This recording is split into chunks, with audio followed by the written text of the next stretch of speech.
Reverse by Black K Cat. Chapter 5. Propinquity.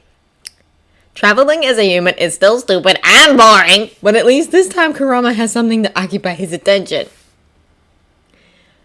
How's it this red? Did you paint it? Seated on Kurama's shoulder, one of his arms hooked over her legs to hold her in place, Nahao pats at his hair, combing through the strands like she's looking for the real color hidden underneath. Kurama rolls his eyes a little where she can't see it, but answers as patiently as he's able, "No, it's just like that." He does wonder, a little morbidly, why he doesn't simply look like Naruto, even though he's grateful for it. Just knowing this is Naruto's body is bad enough. It would be an even worse hell having to see his lost Jinchuriki staring back at him every time he looked in a mirror. Granted, he hasn't even done that much yet, regardless of it being Naruto's last suggestion. And despite having the opportunity at the end, it will feel final, Kurama thinks, sadly. As grateful as he is, looking in a mirror will show him without a doubt that he's the sole occupant of this form, that there's little to nothing of Naruto left to it. The basic shape, maybe, and the blood Kurama had claimed with his assumed last name, but everything else will be Kurama, and if the color of his skin and his hair is anything to go by, he'll look very little like his lost friend. Hound is watching him out of the corner of his eye, porcelain mask still concealing his face, but body language wary. The fact that he's walking next to them again is an improvement, though. He'd taken to the trees again the moment Naho woke up from her nap and started wanting to interact again. Kurama ignores the man as best he can, although he's uncomfortably aware that this is indeed one of Naruto's precious people, more or less. Maybe not yet, but the framework is there. Surely Naruto would want him to help, despite Kurama only having the vaguest idea how! After all, this isn't Naruto's beloved perverted teacher, porn book fixed firmly in front of his face, ready with a disarming, deceptive smile the moment anyone tries to take him seriously. This is Anbu's hound, alert but silent, with a weight of old half-fitted bleakness around him that sets Kurama's teeth on edge. He doesn't remember all that much of Hound's history beyond the parts where it intersected with Naruto's. A bit about Anbu, a passing recollection that the brat's other sensei, Yamato, once served under him, mention made of Itachi once doing the same. There's little else he can use to judge where he is in the time period, and it would definitely be suspicious to randomly ask how long ago the QB attack happened. Especially, Kurama thinks dourly, if it hasn't happened yet. Kakuzu's appearance was a clue, and at least means he's back sometime before Naruto's first Chunin exams. Hidan was a new member of Akatsuki when they started seriously hunting the bijou, and if he isn't there, the organization is probably still gathering power.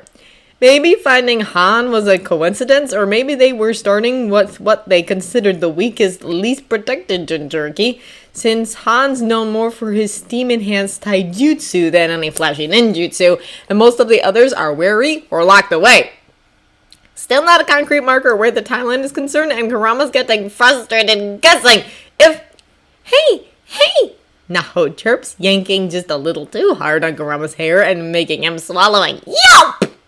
Are you a daddy too, Kurama? What the heck? Kurama eyes the girl on his shoulder incredulously, but in the face of her wide-eyed enthusiasm, can't quite muster the cutting retort he'd otherwise use. With a sigh, he rolls his eyes and says flatly, "No." Her expression crumbles a little, and with a wild surge of terror at the thought of more tears, Kurama blurts out, "But I have siblings."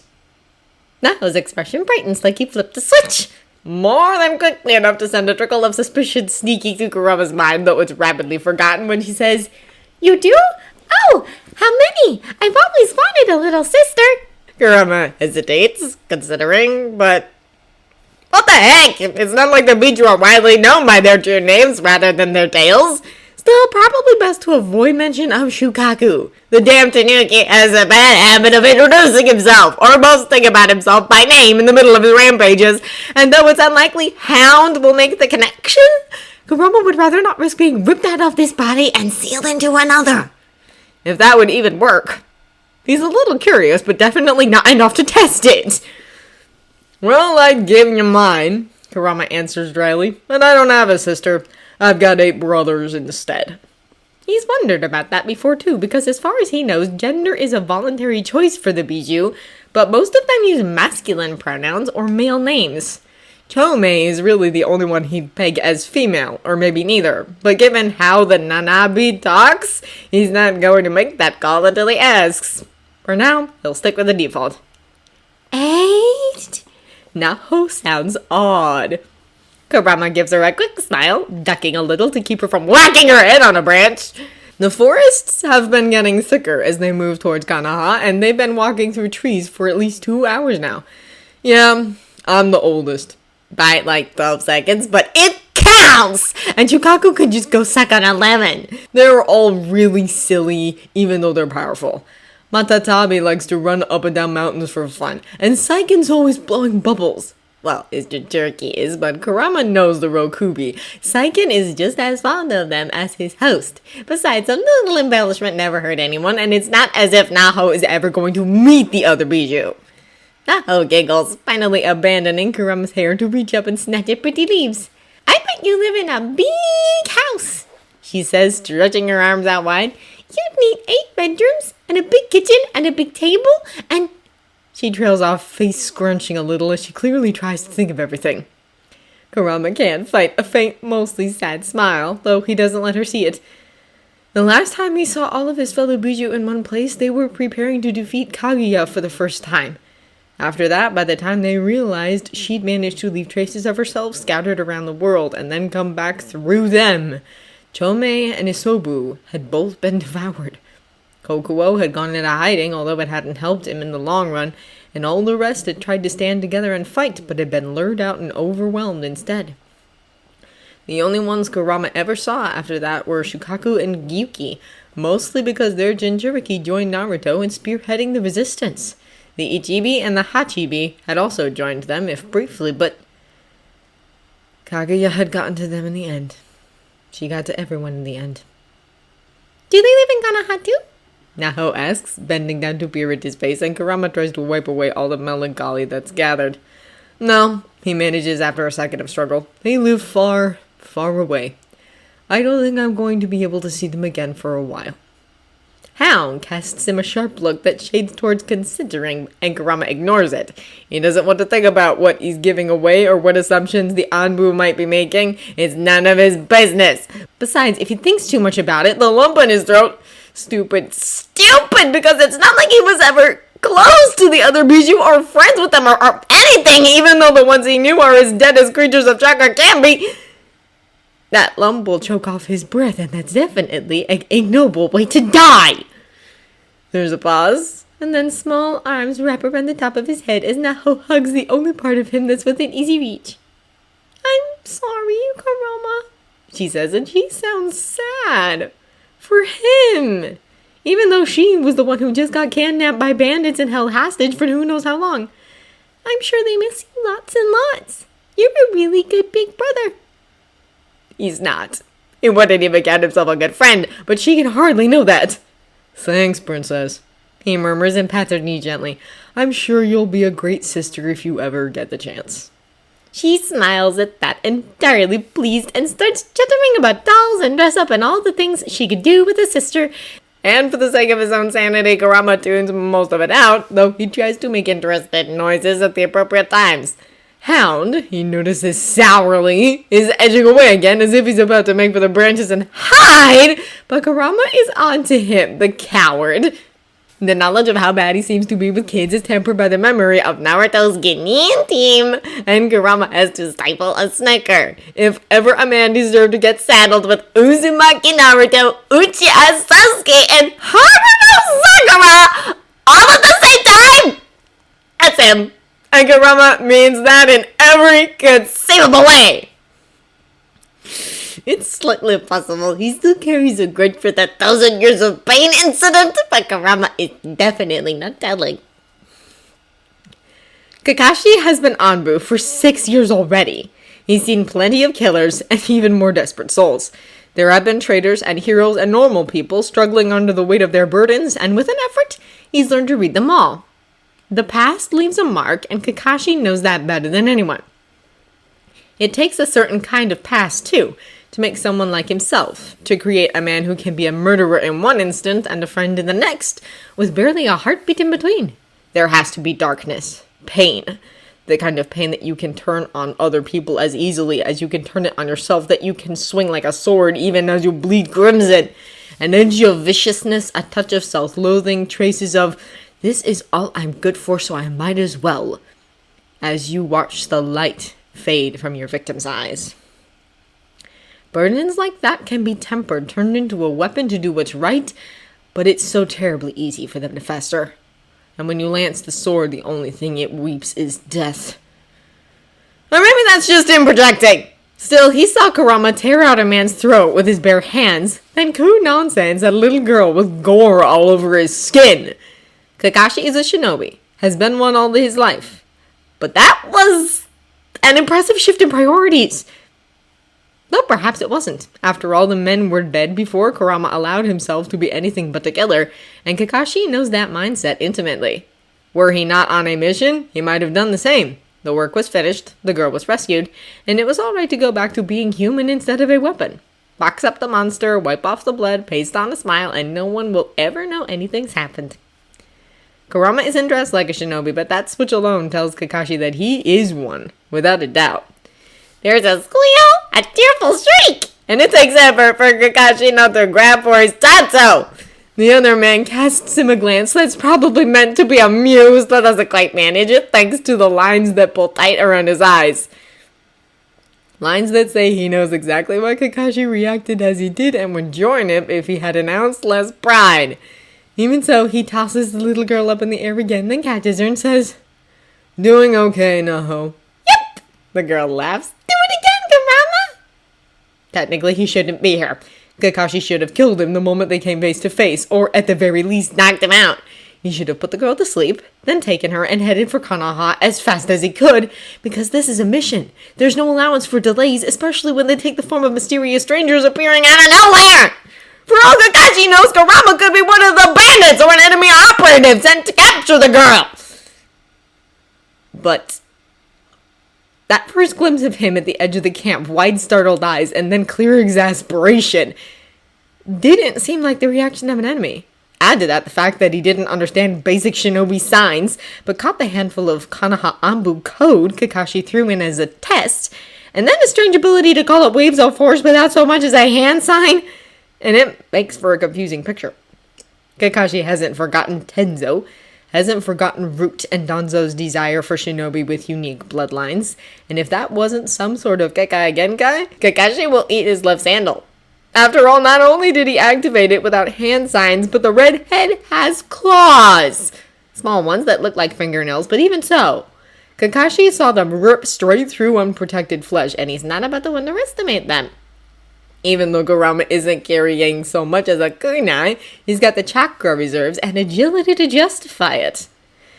The little girl is talking again, but Kakashi doesn't bother to listen. After all, that's one of the reasons he allowed Kurama to come along. Let the redhead deal with the child. Even if he turns out to be an enemy, Kakashi is confident that he can handle the man, and even if he can't, he's certain he'll be able to hold him off long enough to grab the girl and get away. Besides, listening to her chatter reminds Kakashi of Naruto, and the fact that it's been weeks since he was in the village long enough to take even a passing glance at his sensei's son. He doesn't mind the missions, but he misses being on Naruto's guard. "Are you a shinobi like Sir Anbu?" The girl asks loudly enough to catch his attention, and he gives the pair a sideways glance. Naho has migrated to Kurama's hip again, looking very pleased and very curious, and the other man has his eyes fixed forward, apparently pretending that he hasn't got a 4-year-old clinging to him like he's her new favorite stuffed toy. Kakashi eyes it and means snort, though judging by the faintly sour glance Kurama sends him, he didn't hide it well enough. "Not really," Kurama answers and reaches up to tap his bare forehead. "No hitayate, because I'm not working for any of the villages. That's how you can tell if a shinobi is your friend or not, princess." Unallied, then. It's strange, because even given just a handful of skills Kakashi has seen, Kurama would make a skilled jonin anywhere he wished to go. Some villages, especially the smaller ones, are always looking for fresh blood, and there's a certain level of prestige to the job. Yet more scraps of uncertainty to join all the others, and Kakashi frowns, casting another glance at his unexpected companion. He remembers Kakashi's reaction when the girl admitted to being scared, remembers the grief that showed for half a heartbeat before he shoved it away. Grief like that. Kakashi understands it all too well. Desolation, sorrow, aimless fury. My world ended, that expression says. I understand your fear. My world ended and I'm the only one left. Though maybe that's him projecting too. Like the leaf, the girl chirps, drawing an exaggerated swirl in the air. The shinobi that came to get me had leaves on their headbands. Kurama blinks at her, brows lifting faintly in surprise, and then glances up at Kakashi questioningly. Kakashi ignores the look. If Kurama is an enemy, he'll already know the girl's circumstances. If he isn't, there's no need to tell him. Mouth tightening with clear aggravation, Kurama drops his eyes back to his passenger and manages a faint smile. Kakashi wonders if the girl can see how awkward it is, if that's the reason she's acting distracting questions and rambling. It wouldn't be a surprise, given her mother's identity. Geisha are brilliant at that kind of thing. Yeah, Kurama allows, boosting her up a little higher on his side. Kakashi estimates just how long he's been carrying her without a break and adds above-average strength to the growing list of his abilities. A leaf means Kanahagakare. They're the ones your dad hired so you can trust them. There are a lot of good people in Konoha. That's a very broad statement for an unaffiliated shinobi to make. Kakashi lifts a curious brow, half wishing he could ditch the mask, pull out his icha-icha, and use that to cover his sideways glances. Anbu masks are hell on the peripheral vision, and he's definitely wary of this stranger. Wary and interested, because bits keep showing through between his skills and his knowledge and his name, and surely any cover story worth using wouldn't leave quite that many questions behind. From there, the logical belief would be that it's not a cover, but Kakashi has been a shinobi too long to simply let himself believe that. The name alone is jarring. Kakashi isn't certain that his heart has entirely recovered yet from hearing it fall so unexpectedly from the man's lips. This man, especially, he thinks, casting Kurama another sideways glance. Because the blood-red hair aside, Kakashi would mistake him for a Kumo native. He has the same dark skin, although the deep red eyes are more usual. It's not like villages have never intermarried, but there aren't supposed to be many Uzumaki left to intermarry with. Uzushiogakure is 25 years destroyed now, and thanks to scavengers, has been almost completely stripped of all traces of what it was. The ruins are mostly rubble and bones, and the village's few remaining people are scattered. Uzushio was always a small village, hardly a fraction of Konoha's size, and the Uzumaki clan made up the bulk of its shinobi. When the village fell, so did they. Maybe one or two survived, lost in other countries. But to meet one is entirely unexpected. Too convenient as well, given who Kakashi is and who trained him. Given that, had things turned out differently, he might as well be an older brother to the Kyuubi Jinchuriki, given who lives in the village they're headed for. Kurama's indignation when he suggested knocking the girl out was genuine. Kakashi could see it on his face, read it in his eyes as clear as day. The redhead isn't practiced hiding his emotions, or he just doesn't care to. Like with Kushina, everything he feels is reflected on his face, and Kakashi is skilled enough at reading people to know that it isn't faked. It's too awkward, too quick a reaction. The truth behind it is painfully obvious, and maybe it isn't a front, but it's certainly an odd coincidence. Kakashi has long since stopped believing in coincidences. So, Kurama's knowledge of Konoha's specific Anbu code, his presence here on Kakashi's mission, his added ability, those all say root, or danzo, at the very least. On the other hand, his hair, his emotional nature, and his chakra reserves say straight Uzumaki. To be honest, that fits better than the root theory. Danzo takes care to stamp every bit of sentimentality out of his operatives, and Kurama's reaction to the girl has been nothing but sentimentality. It's possible that Kurama is exactly who he says he is, even if it's not exactly likely. After all, he looks at these 10 years older than Kakashi, and maybe a little more. That would put him at around Minato's age and 10 when Uzushio fell. Given the friendship between Uzoshio and Kanaha, it's conceivable that he learned Anbu signs there. It would also fit the claim that he's not exactly a shinobi, the loss of his village meaning he was never promoted, and his claim that Kanaha is full of good people. Surely only an ally would say something like that.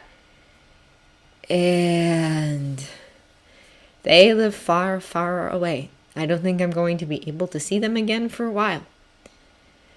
Kakashi knows loss when he hears it, and that was clear. A whole family, 9 brothers dead or so thoroughly scattered that there's little hope of reuniting. That certainly sounds like the aftermath of Uzoshio's destruction. Of course, this is all speculation. Kakashi could be wildly off the mark and leading himself further astray with every conclusion. It makes sense, though, and while it doesn't quite quell Kakashi's suspicion, well, it gives him an excuse for dragging the man along with him that the Sadame will buy beyond... But... Small-growing child, ew! 640 odds, Kakashi thinks, somewhere between morbid and reluctantly amused, that Sarutobi accepts it without booting him out the window. If, of course, Kurama doesn't turn out to actually be an enemy and try to slit his throat sometime in the night. You said Kanaha was about a day and a half. Kurama asks suddenly, making Kakashi glance over. The girl is sagged out on his shoulder again, drooling a little, with one small hand fisted in black cloth. Ostensibly, Kakashi should find the image cute. As it is, he's just glad she isn't drooling on him. About, he confirms after a moment. They've been walking the entire day, but given the child, it's an easy, practically boring pace. On his own, Kakashi could have been in the village hours ago. Kurama huffs a little, mutters something that sounds close to, like pulling goddamn teeth, and then raises his voice to add, You good to keep walking? Kakashi calculates the distance, if they don't make camp, which, honestly, sits better with him than leaving himself vulnerable to an unknown shinobi for hours at a stretch. They can make it back to Konoha by midnight or a little after. Inconvenient timing, but Kakashi doesn't think the Sandame will be too put out to be dragged out of bed then. He was the one to assign Kakashi this mission and make it an A rank despite the lack of real danger. Though Kakashi supposes that's more or less required when Fire Country's daimyo asks you to take care of something personally. Sure, he agrees easily, then stiffens as an unpleasant thought occurs to him and casts Kurama a wary sideways glance. Apparently able to read his trepidation clearly despite the mask, Kurama blows out a short, aggrieved sigh, rolls his eyes, and says with exasperation, Get that look off your face, hound. I'm good to carry her, so you can stop looking like you're about to wet your pants at the thought of us trading. Nah, Kakashi protests, a little of the Anbu composure he tries to keep finally slipping in the face of this grave offense. I'm concerned about her comfort. She looks so much happier with you, that's all. I'm sure, Kurama says dryly, entirely skeptical, but doesn't attempt to call him on it. Instead, he simply shifts Naho a little higher on his shoulder and picks up his pace. There's another faint mutter, more incomprehensible than the last one, and Kakashi glances at him curiously, despite the fact that Kurama doesn't seem inclined to clarify. You like children, then? Kakashi finally offers, a poor attempt to break the silence, but all he can really think of. It earns him another soft snort, and Kurama looks away. No, he says flatly. They all turn into snot-nosed whiners eventually. But she's been through a lot. Figure I could put up with her clinging to me for a bit, if that can make it better. Kind, Kakashi thinks without meaning to, turning his own gaze to the path ahead. That's probably a mark in the not root column then. He remembers Kushina's kindness was much the same way, given offhand and with much indignation when anyone called her on it, but always there nevertheless. Maybe Kurama really is an Uzumaki. Maybe he really is who he says. Kakashi thinks of Naruto, lonely outcast in a village that should love him, and feels a faint tremor of foreboding slip down his spine. If that's Kurama's aim, if getting close to Naruto is his goal, if he wants that just to have influence over the Kyuubi Cherokee, Kakashi will get him without hesitation or regret. Naruto might never know who Kakashi is, might never understand what they could have been, but he's Minato and Kushina's son. He's family. Kakashi will be dead and buried before he ever abandons his family again.